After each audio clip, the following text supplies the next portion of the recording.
I always dreamed of having my own home. Not an apartment, not a temporary rental with some stranger's old furniture, not a sad room with paper-thin walls and neighbors behind every door. A real house, where the creak in the floorboards is your creak, where morning light falls just right because you chose where the furniture goes, where the smell of coffee sinks into the walls because it's yours. I knew it would be hard. What I didn't expect was that the hardest part would come from my own father. Are you insane? A house? Now? In this economy? Forget it. Sell it. That mortgage is going to eat you alive. He didn't just say it. He spit on my dream. And I didn't ask him for money. I asked for understanding. Just a little. Just a look in his eyes that said, "You're doing something brave." But I guess, with his 1960s way of thinking, that just wasn't possible. My name's Mark. I'm 32. I live in Ohio, not far from Columbus. And I've spent my whole life trying to be a good son. Respect your elders. Work hard. Don't cause trouble. Don't ask for extras. Even back when my friends were stealing beer and joyriding stolen bikes, I was doing oil changes at my neighbor's garage. Why? Because Dad always said, nobody owes you anything. You want something? Earn it. Oh, so I did. My whole life. And after 6 years of renting, moving across 3 different states, and dealing with more than 20 different landlords, I reached a breaking point. I couldn't keep floating. I made a decision. I'd buy a house. Maybe not right away. Maybe it would take 5 years. But I would do it. I opened a savings account and started funneling every extra cent into it. I gave up vacations, took night shifts at UPS, started fixing phones in the evenings through Craigslist. Sometimes I ate pasta with ketchup for 3 days straight just to keep my food bill under $40 a week. I wasn't angry. I was focused. I knew exactly the kind of house I wanted. Small, single story, with a front porch. A place where I could sip coffee in the morning and hear the neighbor mowing his lawn. A place with a mailbox that had my name on it, not the landlord's. And one day, it happened. I remember standing at the notary's office, hands shaking as I signed the final papers. It wasn't a castle, just 780 square feet, 1 bathroom, a kitchen with peeling cabinets, and a basement that smelled like mildew. But it was mine. I was scared. No lie. A 30-year mortgage isn't just numbers. It's 240 monthly payments. It's sleepless nights. It's responsibility you feel in your bones. But when I opened that door for the first time with a key that only I had, I cried. Me, a grown man, 6 feet tall, standing on that wooden porch, bawling like a kid. And then, a week later, he came. My dad. I'd invited him on a Saturday. I'd prepped for it. Even rented a carpet shampooer from Home Depot. Bought his favorite medium roast coffee. I even baked banana bread for the first time in my life. He stepped out of the truck with that look on his face. Stern, judgmental, like he was checking for mistakes and already knew he'd find some. "So this is why you were asking about mortgages a few months ago," he said, eyeing the front of the house. "Didn't think you'd actually go through with it." I smirked. "I told you it was my goal." He didn't smile. Didn't say, "Good job." He didn't even come inside right away. First, he walked around the yard, poked at a chipped window frame, checked how solid the porch was, then stepped inside, glanced around the kitchen, peered into the bedroom, shook his head. "You bought this? With a loan?" he finally asked. I nodded. 15 years. 180 a month. I did the math. I've got side gigs too. He folded his arms. "Son, you've lost your mind. That mortgage is going to eat you alive. You're going to spend half your life paying for this box." I said nothing. "I don't get it. You could have kept renting, saved up, lived easy, and now you've chained yourself to debt. For what? Just to feel grown up?" I wanted to say something, anything, but instead I just smiled, set a cup of coffee in front of him, and walked out to the backyard. I wasn't angry, but something twisted in my chest. Because more than anything, I wanted him to be proud. Even a little. Just a sliver. But he couldn't be. To him, a house wasn't a sign of maturity. It was a burden, a risk, a failure waiting to happen. And in that moment, I realized something.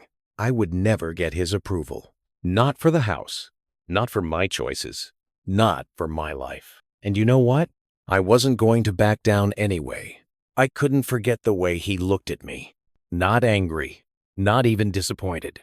He looked at me like a little boy pretending to be a grown man, about to snap his neck trying to walk in shoes that didn't fit.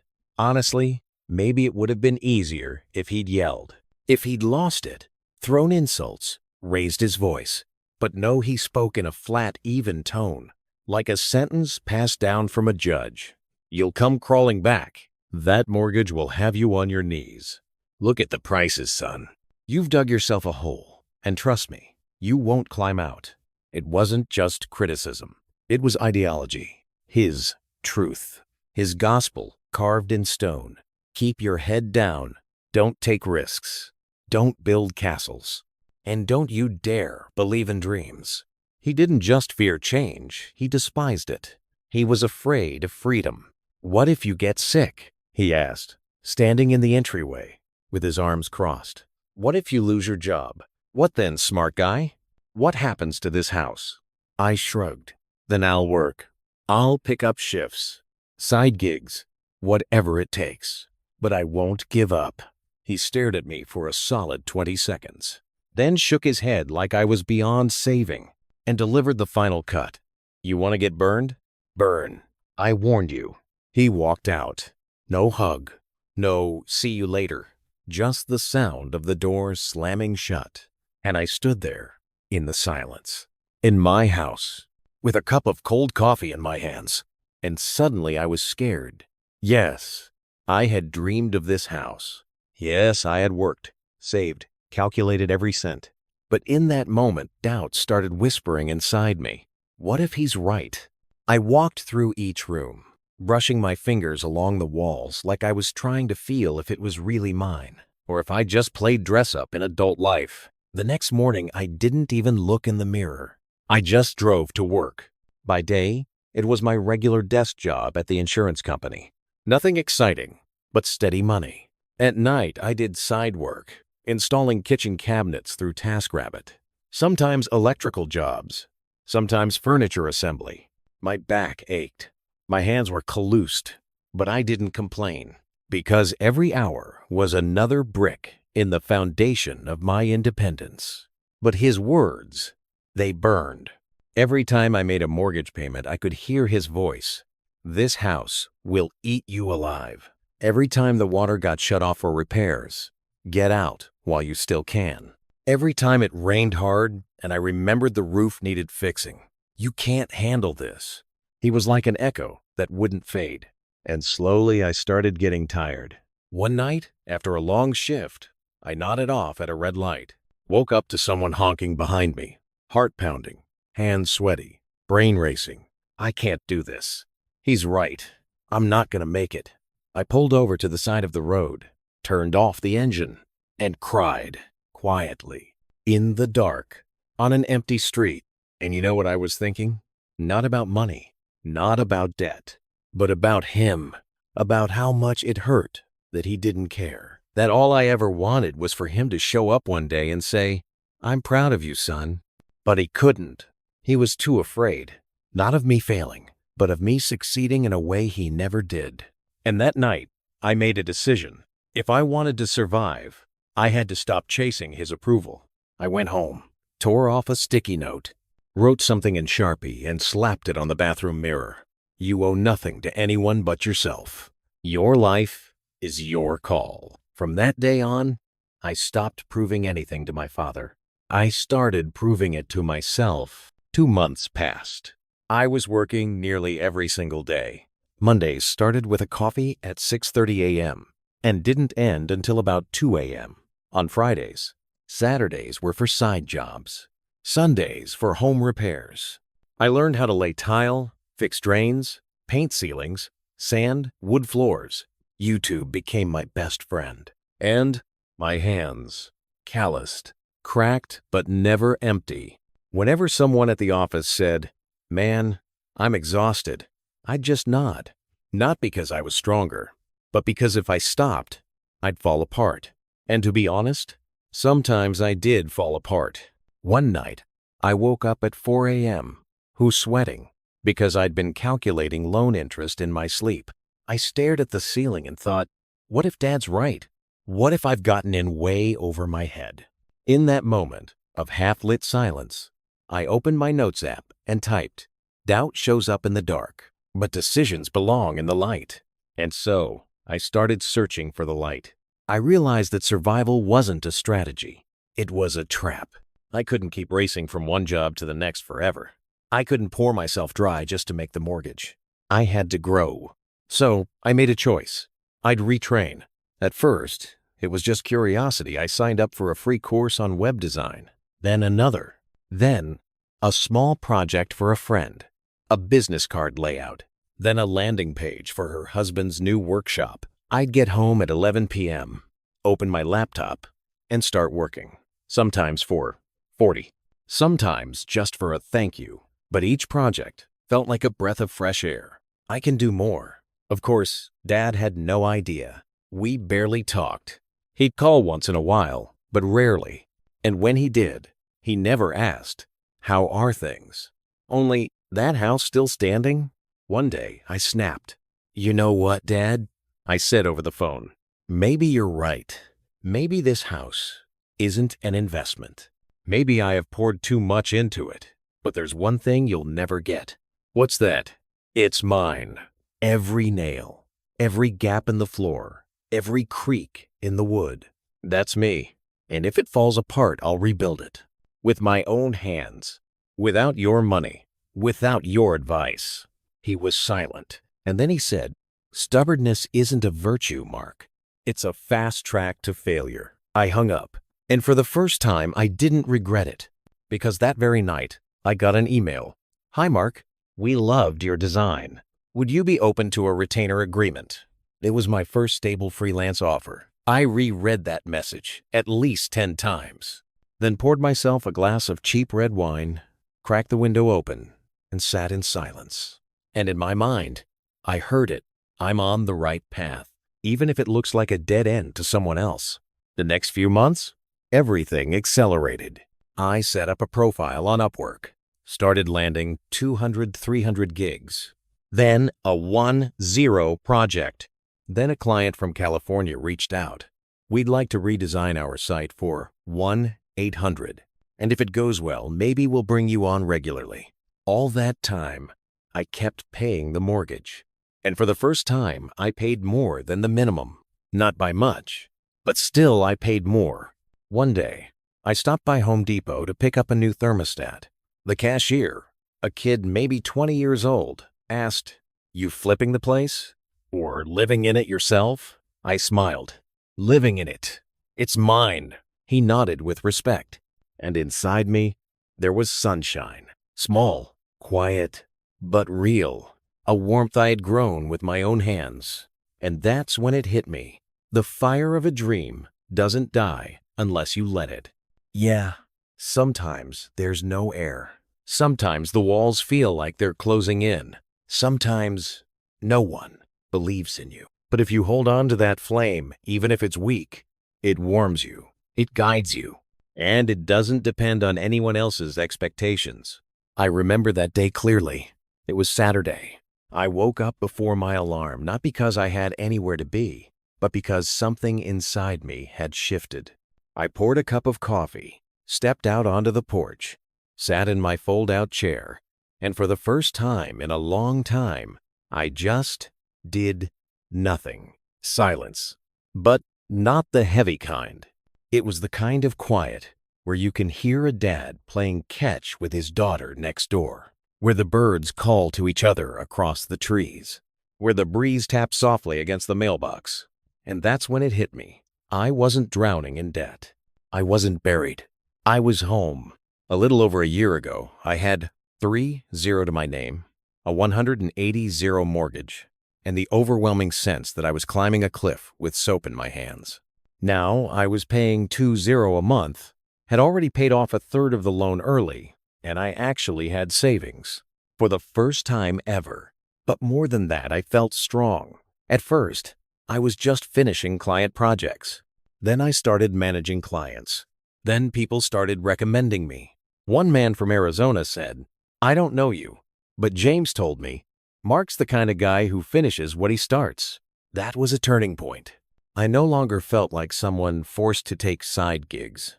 I felt like someone building something. A business. A way of life. A name. And then it happened. What I privately called my financial liftoff. I signed a 1-year contract with a design studio, handling tech and visual presentation builds. The package? Nearly 50. Zero for the year. Remote. Flexible. No office. No politics. That same night, I sat down and did the math. I could pay off my mortgage in 2.5 years. That wasn't fantasy. It was math. I got up, grabbed my coat, and drove to the store. Bought the most expensive bottle of bourbon I'd ever seen. I'm not even much of a drinker, but this was a ritual. I came home, poured a single glass, sat in that same fold-out chair, and for the first time in my life, said the words out loud, "You did it." It sounded strange, almost stupid, like someone else's voice. But I smiled. And that's when the phone rang. Dad. I hadn't seen him in over 6 months.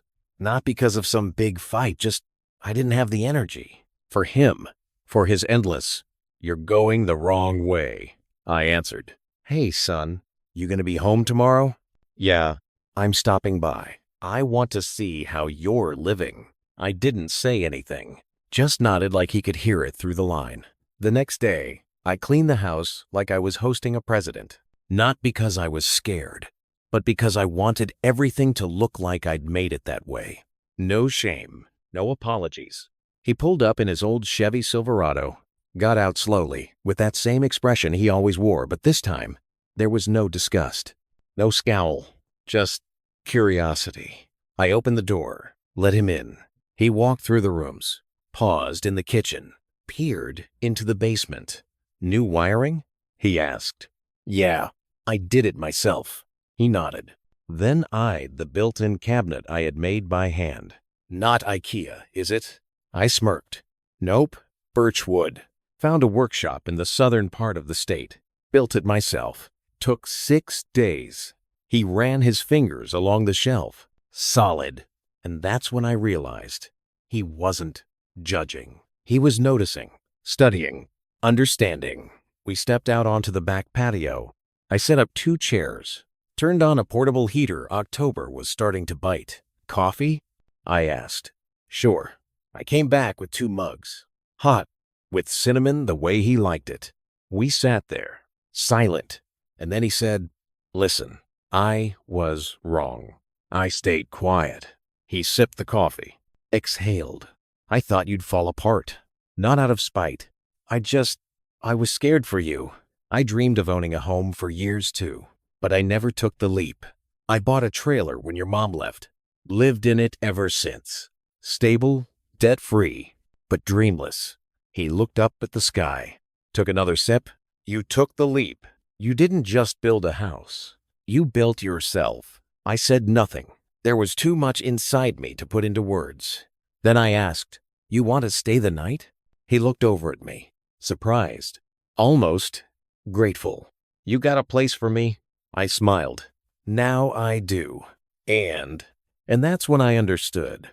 A house isn't just a roof.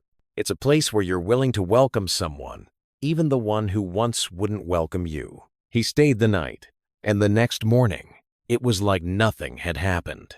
I woke up early habit. He was already dressed, sitting at the kitchen table, scrolling through the digital newspaper on the tablet I gave him 2 years ago. A half-eaten sandwich, a mug of coffee, and an unfamiliar silence.